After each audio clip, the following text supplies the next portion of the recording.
ವಿಷ್ಣುವರ್ಧನ್ ಹುಟ್ಟುಹಬ್ಬದ ದಿನವೂ ಫ್ಯಾನ್ಸ್ಗೆ ನಿರಾಸೆಯಾಗಿದೆ. ವಿಷ್ಣುದಾದ ಸಮಾಧಿಯ ದರ್ಶನಕ್ಕೆ ಅವಕಾಶ ಸಿಗದಿದ್ದಕ್ಕೆ ಅಭಿಮಾನಿಗಳು ಬೇಸರಗೊಂಡಿದ್ದಾರೆ. ಬ್ಯಾನರ್ ಕಟ್ಟಲು ಅವಕಾಶ ನೀಡದ ಸ್ಟುಡಿಯೋ ಮಾಲೀಕರ ವಿರುದ್ಧ ಫ್ಯಾನ್ಸ್ ಆಕ್ರೋಶ ವ್ಯಕ್ತಪಡಿಸಿದ್ದಾರೆ.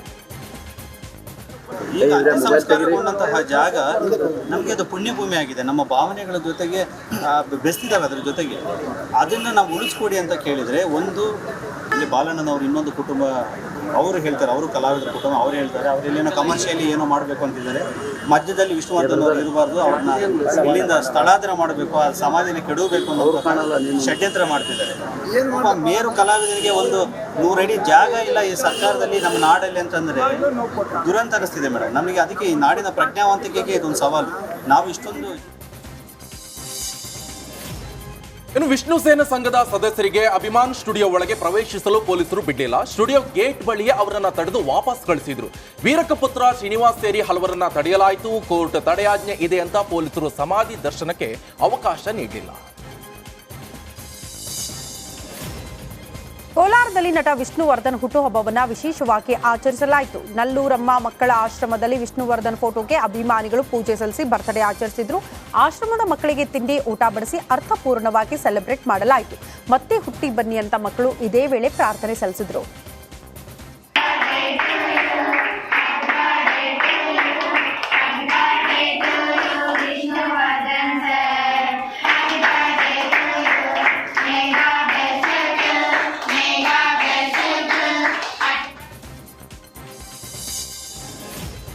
ರೇಣುಕಸ್ವಾಮಿ ಕೊಲೆ ಕೇಸ್ನಲ್ಲಿ ಆರೋಪಿ ದರ್ಶನ್ ಸೆಂಚುರಿ ಬಾರಿಸಿದ್ದಾನೆ. ಕೊಲೆ ಕೇಸ್ನಲ್ಲಿ ಕಾಟೇರ ಬಂಧನವಾಗಿ ಇಂದಿಗೆ ಬರೋಬ್ಬರಿ 100ನೇ ದಿನ.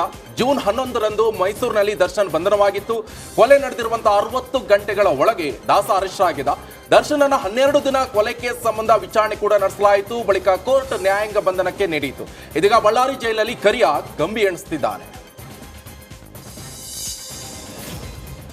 ಬಳ್ಳಾರಿ ಸೆಂಟ್ರಲ್ ಜೈಲಿನಲ್ಲಿರೋ ಆರೋಪಿ ದರ್ಶನ್ಗೆ ಜಾಮೀನಿನದ್ದೇ ಚಿಂತೆಯಾಗ್ಬಿಟ್ಟಿದೆ. ನಿನ್ನೆ ಪತ್ನಿ ಭೇಟಿಗೆ ಬಂದಾಗಲೂ ಇದೇ ವಿಚಾರ ಚರ್ಚೆ ಮಾಡಿದ್ದಾನಂತೆ. ಜಾಮೀನಿಗೆ ಅರ್ಜಿ ಹಾಕೋದು ಯಾವಾಗ ಅಂತ ಪತ್ನಿ ವಿಜಯಲಕ್ಷ್ಮಿಗೆ ಕೇಳಿದ್ದಾನೆ. ಸಾಧಕ ಬಾಧಕಗಳನ್ನ ನೋಡಿಕೊಂಡು ಜಾಮೀನಿಗೆ ಅರ್ಜಿ ಹಾಕುವುದಾಗಿ ವಿಜಯಲಕ್ಷ್ಮಿ ತಿಳಿಸಿದ್ದಾರೆ. ದರ್ಶನ್ ವಿರುದ್ಧ ಸಿಕ್ಕಿರುವ ಪ್ರಬಲ ಸಾಕ್ಷಿಗಳ ಬಗ್ಗೆಯೂ ದರ್ಶನ್ ಗಮನಕ್ಕೆ ತಂದಿದ್ದಾರೆ. ಏನೇ ಎವಿಡೆನ್ಸ್ ಸಿಕ್ಕಿದ್ರೂ ನಮ್ಮ ವಕೀಲರು ಸ್ಟ್ರಾಂಗ್ ಆಗಿ ವಾದ ಮಾಡ್ತಿದ್ದಾರೆ. ಆತಂಕ ಪಡಬೇಡಿ, ಆದಷ್ಟು ಬೇಗ ಜಾಮೀನಿಗೆ ಅರ್ಜಿ ಹಾಕೋಣ ಅಂತ ದಾಸನಿಗೆ ಧೈರ್ಯ ತುಂಬಿದ್ದಾರಂತೆ.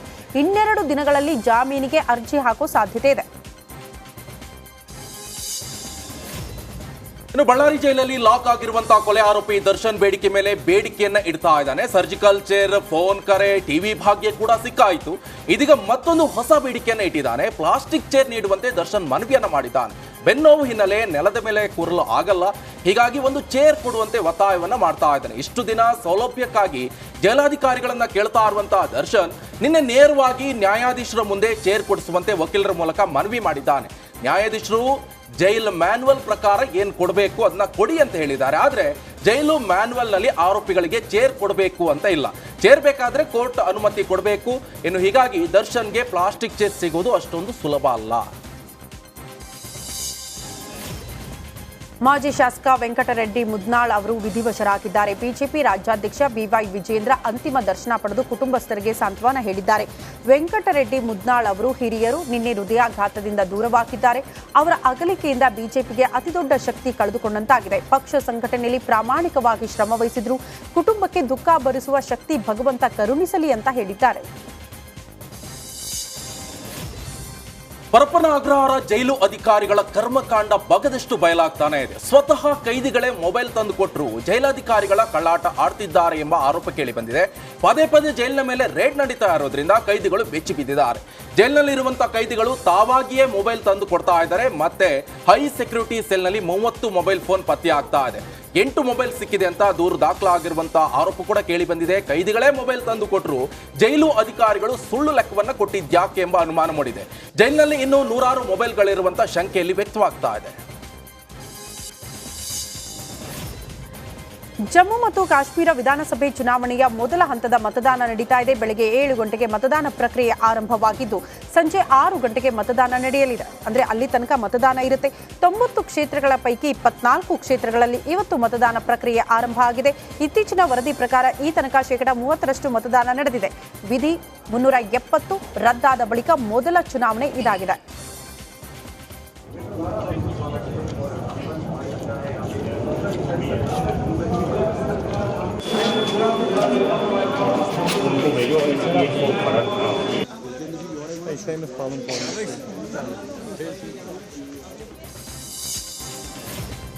ಜಮ್ಮು ಕಾಶ್ಮೀರದ 24 ಕ್ಷೇತ್ರಗಳಲ್ಲಿ ಮತದಾನ ನಡೀತಾ ಇದೆ. ಉಗ್ರರ ಕರಿನೇರಳು ಇರುವಂತಹ ಪುಲ್ವಾಮಾದಲ್ಲೂ ಇಂದು ಮತದಾನ ನಡೀತಾ ಇದೆ. ಹೀಗಾಗಿ ಭಾರಿ ಭದ್ರತೆ ನಡುವೆ ಮತದಾನ ಶಾಂತಿಯುತವಾಗಿ ನಡೀತಾ ಇದ್ದು ಭದ್ರತೆಯನ್ನ ಹಿರಿಯ ಪೊಲೀಸ್ ಅಧಿಕಾರಿಗಳು ಪರಿಶೀಲನೆಯನ್ನ ನಡೆಸಿದರು.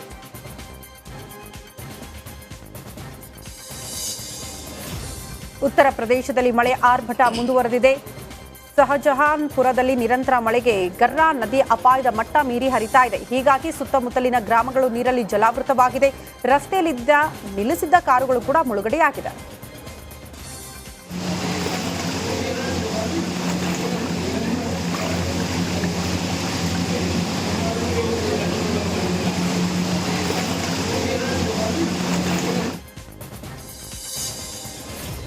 ಉತ್ತರ ಪ್ರದೇಶದಲ್ಲಿ ವರುಣಾರ್ಪಟಕ್ಕೆ ಗಂಗೆ ಕ್ಷುದ್ರಗೊಂಡಿದ್ದಾಳೆ. ಗಂಗಾ ನದಿಯ ರೌದ್ರಾವತಾರಕ್ಕೆ ಬಾಲ್ಕಿಯ ಗ್ರಾಮವೇ ಮುಳುಗಡೆ ಆಗಿದೆ. ಮನೆಯೊಳಗೆ ನೀರು ನುಗ್ಗಿ ಜನರು ಪರದಾಡ್ತಿದ್ದಾರೆ. ಅತ್ತ ಮನೆ ಹೊರಗೆ ಸಂಚಾರಕ್ಕೆ ಜನರು ದೋಣಿಯನ್ನ ಬಳಸುವಂತ ಪರಿಸ್ಥಿತಿ ಎದುರಾಗಿದೆ.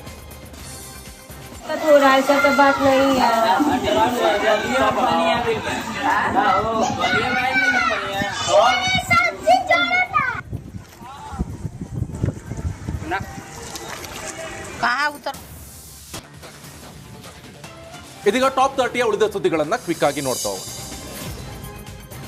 ಉತ್ತರ ಪ್ರದೇಶದಲ್ಲಿ ವರುಣ ಅಬ್ಬರಿಸಿ ಬೊಬ್ಬರಿದಿದ್ದಾನೆ. ಮಳೆಯ ಆರ್ಭಟಕ್ಕೆ ಮಂದಾಕಿನಿ ನದಿ ಉಕ್ಕಿ ಹರಿತಾ ಇದೆ.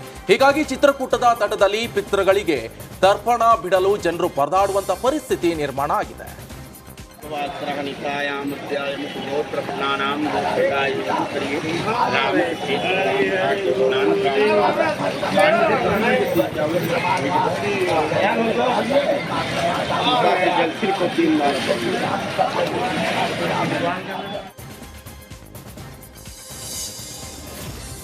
ಪುದುಚೇರಿಯಲ್ಲಿ ಇಂಡಿ ಮೈತ್ರಿಕೂಟ ಕೊಟ್ಟ ಬಂದ್ ಕರೆ ಬಹುತೇಕ ಯಶಸ್ವಿಗೊಂಡಿದೆ. ಸರ್ಕಾರ ವಿದ್ಯುತ್ ದರ ಹೆಚ್ಚಿಸಿದ್ದನ್ನು ಖಂಡಿಸಿ ಇಂಡಿ ಮೈತ್ರಿಕೂಟ ಇವತ್ತು ಬಂದ್ಗೆ ಕರೆ ಕೊಟ್ಟಿತ್ತು. ಬೆಳಗ್ಗೆ ಬಹುತೇಕ ಅಂಗಡಿ ಮುಂಗಟ್ಟುಗಳನ್ನು ಮುಚ್ಚಿ ಬಂದ್ಗೆ ಜನ ಬೆಂಬಲ ಸೂಚಿಸಿದ್ದಾರೆ.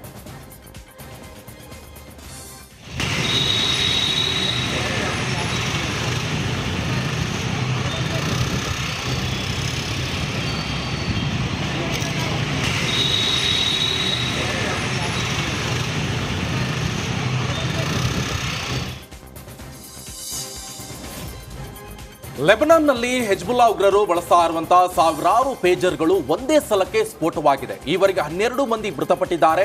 ಇರಾನ್ನ ರಾಯಭಾರಿ ಸೇರಿದಂತೆ ಸಾವಿರಾರು ಮಂದಿ ಗಾಯಗೊಂಡಿದ್ದಾರೆ. 280 ಮಂದಿ ಗಂಭೀರ ಸ್ಥಿತಿಯಲ್ಲಿದ್ದಾರೆ. ಉಗ್ರರು ಪೇಜರ್ಗಳನ್ನ ಸಂಘಟನೆಗಳ ಒಳಗೆ ಸಂವಹನಕ್ಕೆ ಅಂತ ಬಳಸ್ತಾ ಇದ್ರು.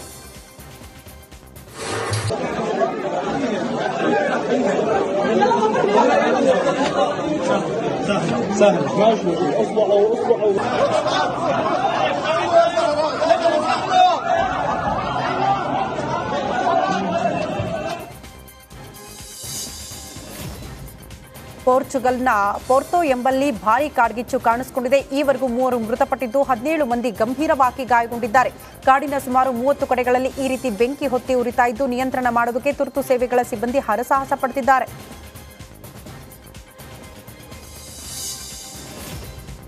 ರಷ್ಯಾದ ಏರ್ಫೋರ್ಸ್ ಉಕ್ರೇನ್ ಮೇಲೆ ಮತ್ತೊಮ್ಮೆ ಭಾರೀ ದಾಳಿಯನ್ನು ನಡೆಸಿದೆ.